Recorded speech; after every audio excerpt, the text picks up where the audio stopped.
अगर जीवन का कोई अर्थ नहीं है तो फिर हम रोज जागते क्यों हैं? अगर सब कुछ अंत में शून्य में ही जाना है तो फिर प्रेम, संघर्ष, सपने, इन सब का मतलब क्या है? यहीं से जन्म लेती है एक दार्शनिक सोच, निहिलिज्म। निहिलिज्म कहता है जीवन का कोई पूर्व निर्धारित अर्थ नहीं है, कोई अंतिम सत्य नहीं है, कोई दिव्य उद्देश्य नहीं है। यह विचार डरावना लगता है, लेकिन क्या यह झूठ है? दार्शनिक फ्रेडरिक नीत्शे ने कहा था, ईश्वर मर चुका है।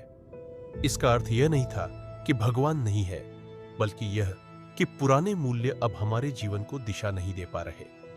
नीत्शे के अनुसार जब पुराने अर्थ टूटते हैं तो मनुष्य शून्य में गिरता है। यही शून्य निहिलिज्म है। लेकिन नीत्शे यही नहीं रुके। उन्होंने कहा, निहिलिज्म अंत नहीं बल्कि शुरुआत है।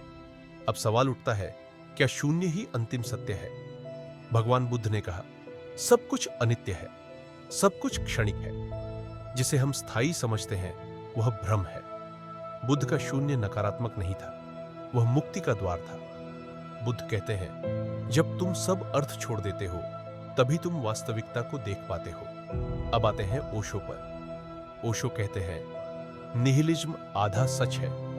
पुराने अर्थ झूठे हैं, लेकिन इसका मतलब यह नहीं कि जीवन निरर्थक है। ओशो के अनुसार जब समाज दिए हुए अर्थ गिर जाते हैं तो व्यक्ति पहली बार स्वतंत्र होता है। ओशो कहते हैं, जीवन का अर्थ खोजा नहीं जाता, जीवन का अर्थ जिया जाता है। अब जिद्दू कृष्णमूर्ति की बात करें। कृष्णमूर्ति किसी भी दर्शन को मानने से इनकार करते हैं। वे कहते हैं, जब आप कहते हैं जीवन का कोई अर्थ नहीं है तो वह भी एक विश्वास बन जाता है। कृष्णमूर्ति के अनुसार अर्थ की खोज ही दुख का कारण है। जब मन पूर्णतः शांत होता है बिना किसी उद्देश्य के, तभी जीवन स्वयं प्रकट होता है। तो क्या निहिलिज्म सही है?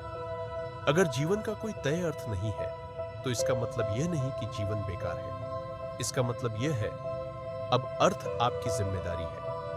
आप गुलाम नहीं हैं किसी किताब के, किसी भगवान के, किसी विचार के। आप स्वतंत्र हैं, और यही स्वतंत्रता डर भी देती है। निहिलिज्म कहता है, कोई रास्ता तय नहीं, कोई मंजिल लिखी नहीं, लेकिन शायद यही सबसे ईमानदार दर्शन है। क्योंकि जब सब अर्थ गिर जाते हैं तभी आप पहली बार वास्तविक होते हैं।